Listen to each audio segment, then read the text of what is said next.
नमस्कार साथियों, स्वागत है आप सभी का इक्लो पीसीएस में।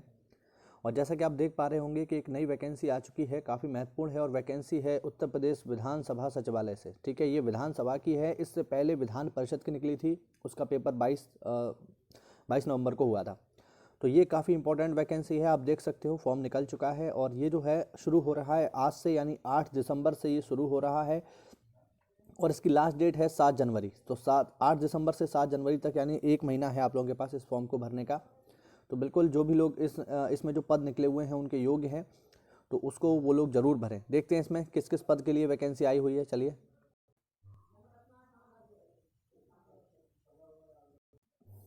चलिए देखते हैं यहाँ पर किस किस पद के लिए ये वैकेंसी निकली हुई है।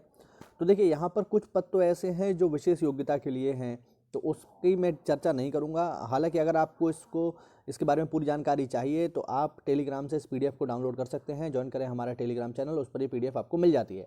मैं यहाँ पर ऐसे पदों की चर्चा करूँगा जिसमें हर सामान्य स्नातक और इंटरमीडिएट युवा फॉर्म डाल सकता है। तो चलिए देखते हैं यहाँ पे। तो पहला यहाँ पर जो महत्वपूर्ण पद है विद्यार्थियों, वो है समीक्षा अधिकारी का। ठीक है, समीक्षा अधिकारी का एक महत्वपूर्ण पद है। यहाँ पे आप देख सकते हैं इसको, समीक्षा अधिकारी। अब इसमें योग्यता क्या है, तो सिंपल ग्रेजुएट इसमें चाहिए। ठीक है, सामान्य स्नातक, चाहे आप बीए हैं, चाहे बीएससी हैं, चाहे बीकॉम है, चाहे बीटेक हैं, हर व्यक्ति जो सामान्य स्नातक है वो समीक्षा अधिकारी के लिए फॉर्म डाल सकता है। केवल सामान्य स्नातक, कोई टाइपिंग नहीं चाहिए, कोई ओ लेवल नहीं चाहिए, सिंपल स्नातक चाहिए समीक्षा अधिकारी के लिए। ठीक है, तो इसमें आप जरूर फॉर्म भर पाएंगे जो भी स्नातक है। इसके अलावा दूसरा जो महत्वपूर्ण है यहाँ पे वो है सहायक समीक्षा अधिकारी। ठीक है, इसे बोला जाता है एआरओ, असिस्टेंट रिव्यू ऑफिसर।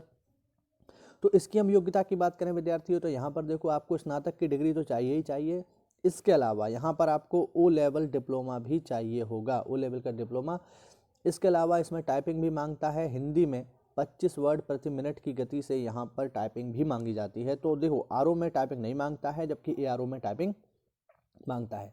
इसके अलावा और भी कई वैकेंसी यहाँ पर निकली हुई हैं, जैसे कि अगर मैं देखूँ तो यहाँ पर आप देख पाओगे सुरक्षा सहायक। ठीक है, तो जो भी लोग इंटर पास हैं वो सुरक्षा सहायक के लिए डाल पाएंगे, यानी एक प्रकार से ये सिक्योरिटी गार्ड की जॉब है, आप देख पाओगे यहाँ पे। चलिए, तो यहाँ पर क्या चाहिए हमें, यहाँ पर हमें चाहिए विद्यार्थियों इंटरमीडिएट। ठीक है, माध्यमिक शिक्षा परिषद उत्तर प्रदेश से इंटरमीडिएट परीक्षा अथवा उसके समकक्ष कोई भी परीक्षा उत्तीर्ण होना आवश्यक है। इसके अलावा इसमें थोड़ा सा फिजिकल भी आपको चाहिए होगा, जैसे ऊंचाई आपको चाहिए 1.68 मीटर। इसके अलावा वजन आपका होना चाहिए 59 किलोग्राम तथा सीना होना चाहिए 86 किलोग्राम बिना फुलाए हुए। ठीक है, तो ये है यहाँ पर।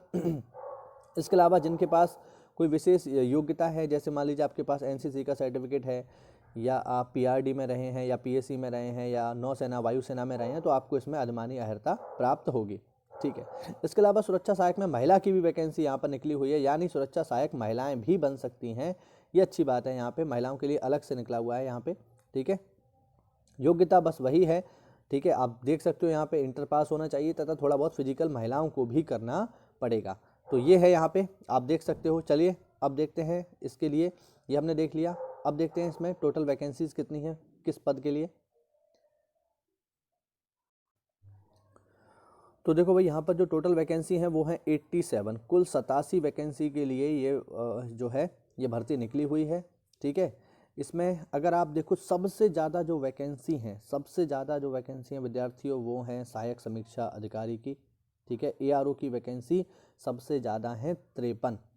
ठीक है, तो सबसे ज़्यादा वैकेंसी जो है सहायक समीक्षा अधिकारी की हैं। इसके बाद जो अगर आप देखोगे तो आपको सेकंड नंबर पे मिलेंगी समीक्षा अधिकारी की 13 वैकेंसी। देखो विद्यार्थियों, वैकेंसी तो कम है ही। विधान परिषद में भी जब वैकेंसी आई थी तो उसमें भी आरओ की केवल 19 वैकेंसी थी, तो ये तो कम ही होने वाली हैं। तो आप इसमें ये मत सोचो कि बहुत सारी वैकेंसी निकलेंगी, 400-500, ऐसा नहीं होगा।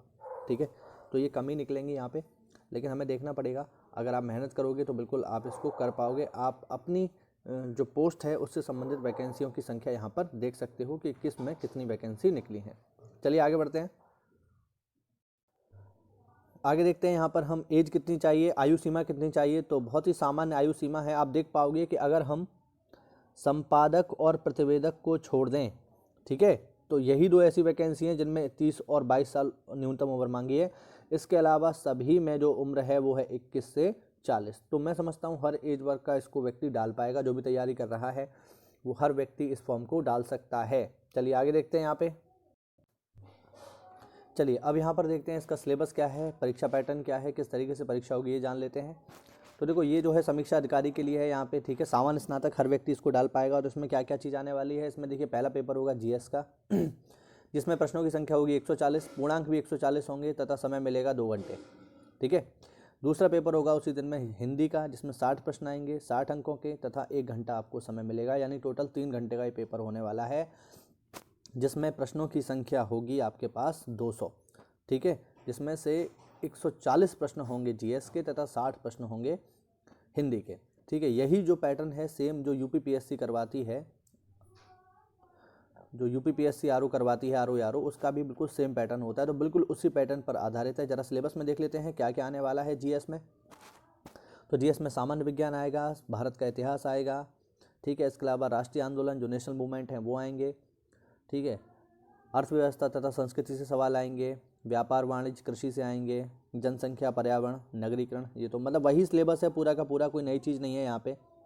विश्व का भूगोल, भारत का भूगोल, प्राकृतिक संसाधन, राष्ट्रीय तथा अंतर्राष्ट्रीय महत्व की घटनाएं, ठीक है। उत्तर प्रदेश स्पेशल तथा सामान्य बौद्धिक क्षमता यानी रीजनिंग का 1-2 सवाल आपको यहाँ देखने को मिलेगा जीएस में। इसके अलावा हिंदी में देखते हैं 60 नंबर में क्या क्या आ रहा है हिंदी में। तो भाई देखो हिंदी में बिल्कुल आरओ वाला ही सिलेबस है, तो वही है, सेम ही है, कोई दिक्कत नहीं है। देखिए यहाँ पे हिंदी में क्या क्या आ रहा है। हिंदी में आपको देखने को मिलेंगे 10 नंबर के विलोम शब्द, 10 नंबर की वाक्य एवं वर्तनी शुद्धि, 10 नंबर के जो है अनेक शब्दों के लिए एक शब्द। इसके अलावा 10 नंबर में तत्सम तद्भव, 10 नंबर में विशेषण विशिष्ट तथा 10 नंबर में पर्यायवाची। टोटल 60 नंबर का ये हो जाएगा आपका, ठीक है। ये 6 चीज़ें जो है 10-10 नंबर की आ रही हैं, ठीक है, यही आता है। इसके अलावा आगे बढ़ते हैं, देखते हैं सुरक्षा सहायक में क्या क्या है।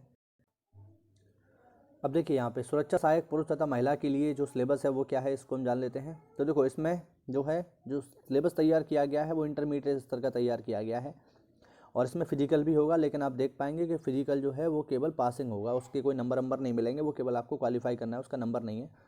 फाइनल सिलेक्शन जो होगा वो एग्ज़ाम में आए हुए नंबर के आधार पर ही होगा, एग्ज़ाम में मेरिट के आधार पर ही होगा। इसमें देखो क्या क्या आने वाला है। तो इसमें जीएस आएगी 50 नंबर की, 50 नंबर की हिंदी आएगी तथा 50 नंबर का सामान्य बुद्धि परीक्षण यानी रीजनिंग, और हल्का फुल्का मैथ भी आपको देखने को मिलेगा। तो टोटल प्रश्न होंगे यहाँ पे 150 तथा पूर्णांक भी होंगे 150 तथा समय मिलेगा आपको 2 घंटे 120 मिनट। अब देखते हैं इसमें क्या क्या आने वाला है। तो हिंदी से संबंधित चीज़ें आएंगी इसमें, ठीक है, और इंटरमीडिएट स्तर की हिंदी आएगी। तो मतलब हिंदी आपको अच्छे से तैयार करनी पड़ेगी, और ये बात आप समझ लीजिए कि आप यूपी में कोई भी नौकरी लेना चाहते हैं तो बिना हिंदी को अच्छे से पढ़े आप नहीं ले सकते। ये मेरा व्यक्तिगत अनुभव है, इसलिए मैं आपके साथ साझा कर रहा हूँ, इसको ध्यान रखेंगे। तो इम्पॉर्टेंट है हिंदी, ये है ना, हिंदी आपको अच्छे से करनी पड़ेगी। इसके अलावा जीएस में भी आपके नॉर्मली सवाल आएंगे, जैसे कि आते ही हैं नॉर्मल इंटर लेवल के जो भी एग्ज़ाम होते हैं। आप यूपी पुलिस का पेपर उठा के देख लेना, उससे संबंधित जो सवाल हैं या उसी स्तर के सवाल यहाँ पे देखने को मिलेंगे आपको। इसके अलावा रीजनिंग में भी आपको सामान्य स्तर के सवाल देखने को मिलेंगे। तो ये है इसका विद्यार्थियों सिलेबस। अच्छा एक बात मैं और बता दूँ यहाँ पे कि आरओ तथा एआरओ का सिलेबस सेम है, ठीक है। तो अभी कोई ये नहीं पूछेगा कि सर एआरओ का सिलेबस क्या है, ठीक है। तो जो आरओ का सिलेबस है वही एआरओ का सिलेबस है, दोनों सेम है, तो दोनों की अलग से बताने की आवश्यकता नहीं है, ठीक है।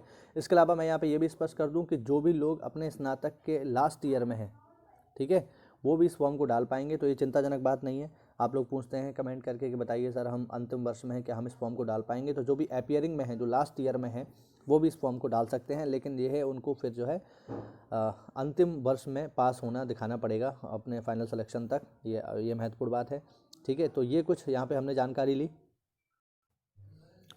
चलिए अब अंत में फ़ीस भी देख लेते हैं, इसकी फ़ीस कितनी है, टोटल फ़ीस कितनी है। तो यार यही एक इसमें सबसे बड़ा प्रॉब्लम है कि फ़ीस बहुत ज़्यादा है, मतलब बहुत ही ज़्यादा फ़ीस है इसमें। आप देख सकते हो 950 रुपये का फॉर्म है, ठीक है। 1100 रुपये का जो है विधान परिषद में निकला था, ये 950 रुपये का है। तो यही एक समस्या है इसमें, जो इनको देखना चाहिए कि इतनी ज़्यादा फ़ीस बच्चा कैसे दे पाएगा। और दूसरी समस्या ये भी है कि ये लोग पेपर आउट भी करा देते हैं, जैसा कि हमने देखा था कि विधान परिषद वाले पेपर में पेपर आउट हो गया था। तो ये एक प्रॉब्लम है। आप देख पाओगे जनरल और ओबीसी के लिए यहाँ पर जो फ़ीस है वो 950 है, एससी के लिए 850, एसटी के लिए भी 850 है तथा ईडब्ल्यूएस के लिए भी 950 है। दिव्यांगजन के लिए कोई फ़ीस नहीं है, ये अच्छी बात है यहाँ पे, ठीक है। महिलाओं के लिए भी यहाँ पे फ़ीस मांगी गई है। तो काफ़ी महंगा फॉर्म है ये, बस यही प्रॉब्लम है। और चलिए महंगा भी है तो सरकार को बस ये ध्यान देना चाहिए कि किसी भी स्थिति में पेपर आउट ना होने पाए, क्योंकि एक तो वैकेंसी इतनी कम है, विद्यार्थी इतनी मेहनत करता है, इतनी दूर पेपर देने जाता है और बाद में उसे मालूम चलता है कि पेपर आउट हो गया, तो फिर इतनी मेहनत का फ़ायदा क्या। तो बस हमारी सरकार से यही विनती है कि पेपर आउट ना होने पाए, और यदि आउट हो तो पेपर कैंसिल होकर दोबारा हो। विधान परिषद की तरह नहीं होना चाहिए कि गोरखपुर से आउट हो गया और फिर पेपर कैंसिल भी नहीं हुआ। आज के समय में पेपर को फैलने में कितनी देर लगती है भाई, सोशल मीडिया का ज़माना है, 1 सेकंड में पेपर पूरे इंडिया में फैल जाएगा। तो बस यही हमें देखना है, यहाँ पे सरकार को देखना पड़ेगा कि ये सब ना हो। ठीक है, तो ये वैकेंसी है, अगर आप लोग इसमें इंटरेस्टेड हैं, आप लोग इसके योग्य हैं, तो इस फॉर्म को ज़रूर डालें। चलिए, उम्मीद करता हूँ आप लोग इसकी तैयारी में जुट जाएंगे। जय हिंद, जय भारत।